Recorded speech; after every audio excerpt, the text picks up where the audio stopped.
Who's a good girl? Huh? Yeah. You ready to help wreck all the Uber fanboys and fangirls that put way too much emphasis into stuff that don't matter?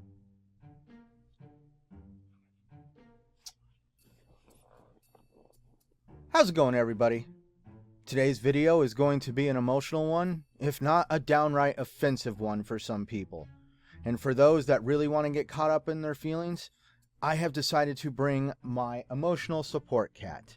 She's a senior citizen cat, about 17 years old, looks forward to every single day, and just takes life as peacefully as possible.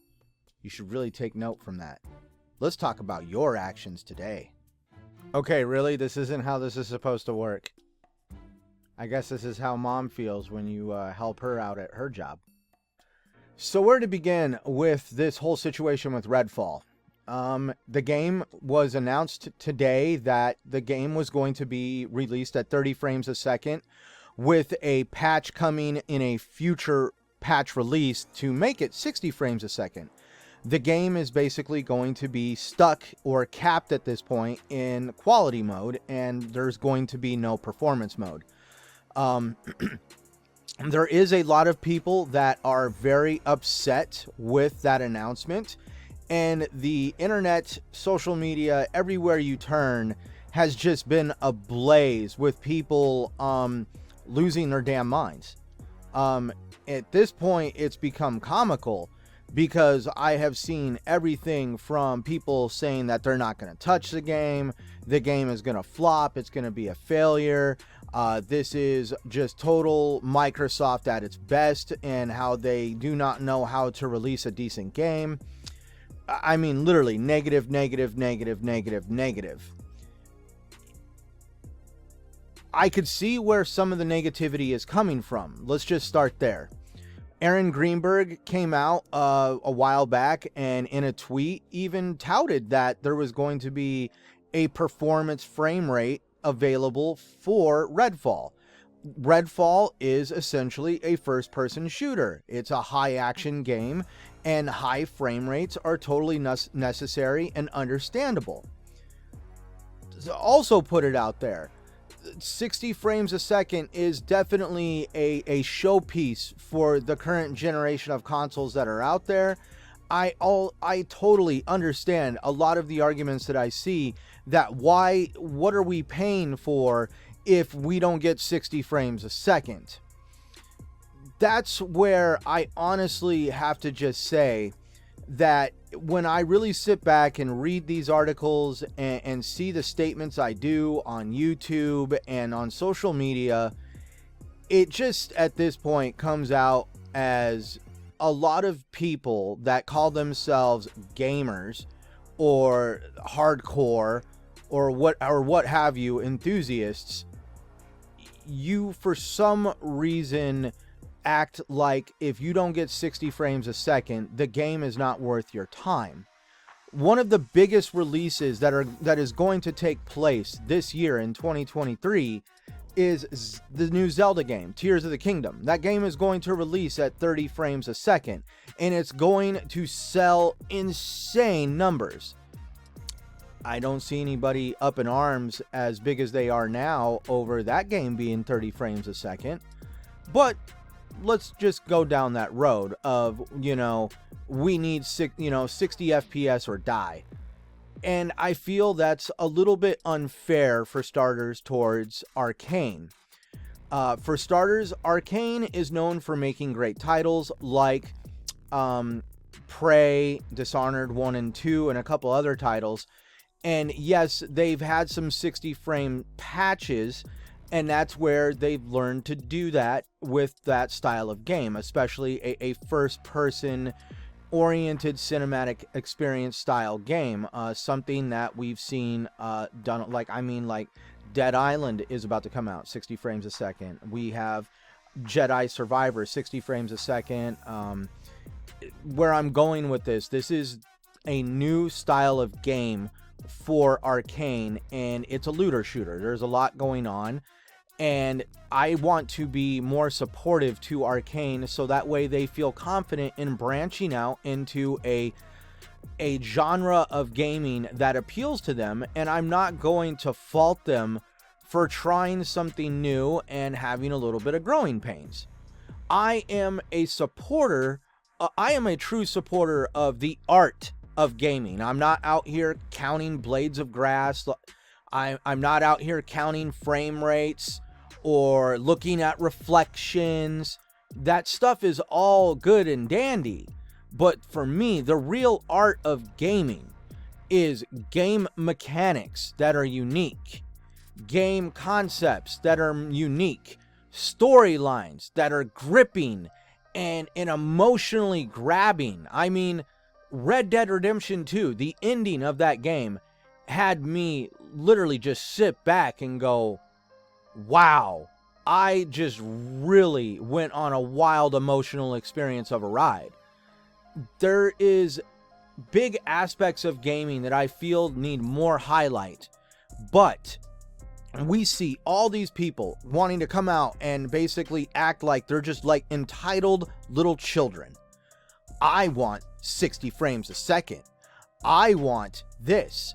I want that. They should have done this. They should have done that. I expected it here. I expected it there. Dude, who are you to have any demands or expectations when you are not the soul that sits in that chair hammering out the code and all the blood, sweat, and tears that are going to go into that game to make it an experience that you are just going to sit at home and bitch about? Please, at that point, you aren't the hardcore. You aren't the enthusiast. You are a poser. Get in your feelings about that. You are posing that you are a gamer when literally the only thing you do is degrade what is potentially a very innovative game from a company trying to branch out, and you're gonna come over here with your out of check expectations and what? Make demands? Okay, here's some reality for you. In doing some reading, there is actually about over 3 billion people worldwide that play games. That is from everywhere from a PC to a console to a phone and the other little minuscule things in between. About 21% of you, by a survey, now keep in mind there's no way to do a worldwide survey, are only considering themselves hardcore. When you really think about that number, you are a very small minority out there that are making these complaints. When it comes to the average individual that works their ass off every single day and just looks forward to coming home and playing a damn good video game with something that appeals to them, and they're not taking the time to count frame rates. They're too tired. They're out there working their butts off and they're enjoying the hobby that their hard-earned money has bought them. But apparently there's those out there that have way too much money that just basically want to sit around and complain about not having this or not having that, or somehow the game developer didn't fulfill their expectations on what they should have, could have done. Hey, do yourself a favor. Take all that hard-earned money and go to college, become a game developer, and hammer out a game.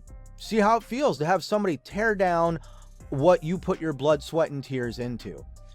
I really do feel that Redfall is going to actually appeal to a much larger consumer base than those that are out there counting frame rates. It's not going to affect reviews, because why? A lot of times reviewers don't knock a game's frame rate, but they knock performance issues.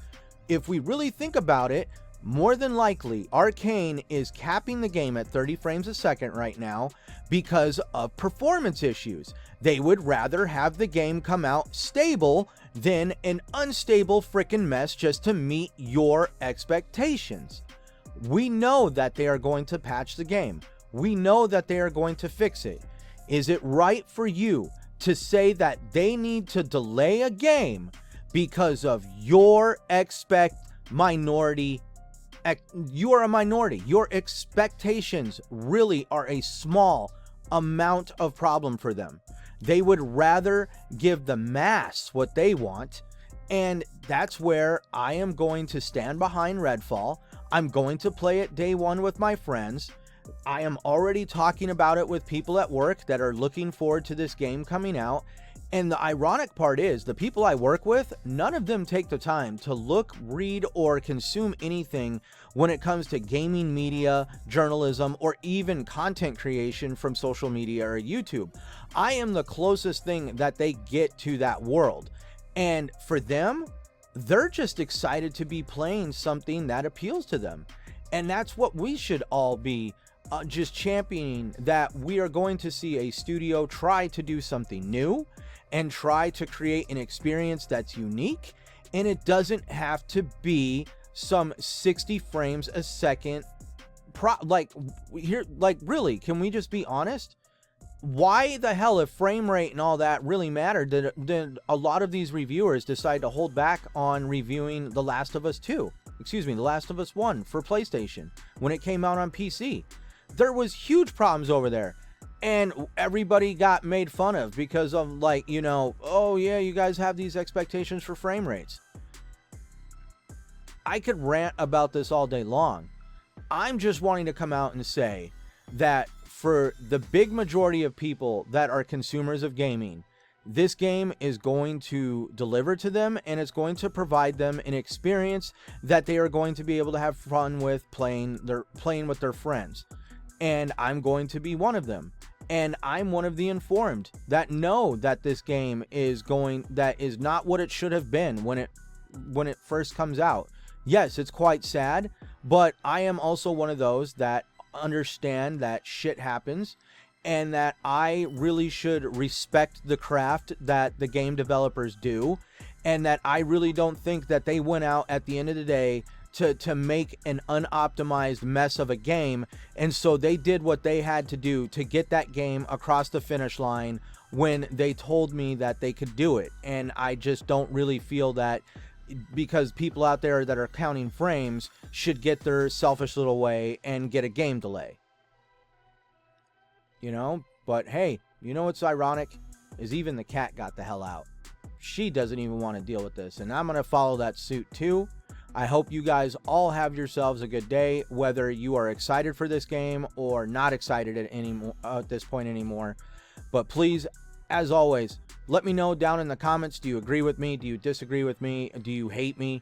I'm very, very curious on if there is really some people out there that really just do not care about frame rates as much as I do. I'm just enjoying the love and craft of gaming and what these game developers provide to me with all their time and effort, and I'm never going to fault them for at least trying their best. I am Centurion1307. I thank you for watching. Until next time we meet again, my friends, stay safe out there.